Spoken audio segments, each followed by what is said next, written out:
असा प्रसंग येतो की आपली बुद्धी कुंठित होते. तेव्हा आपण आपल्या ग्रामदैवताला जाऊन प्रार्थना केली तर आपला चांगला विचार मिळतो, आपल्याला चांगली माणसं भेटतात आणि आपण संकटातून मोकळं होते ग्रामदैवताचे.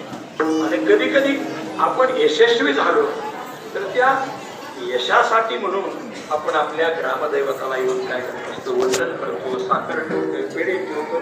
जे आपल्या परिस्थितीने घडत ते करतो. त्यात काय होतं, आपल्याला यशामुळे आपल्याला आलेला जो अभिमान असा असताना सुद्धा अनेक साधनाने देव आपला होत नाही, परंतु नामचिंतनाचं महत्व सांगणारा अभंग सेव कीर्तनी म्हणलेला आहे.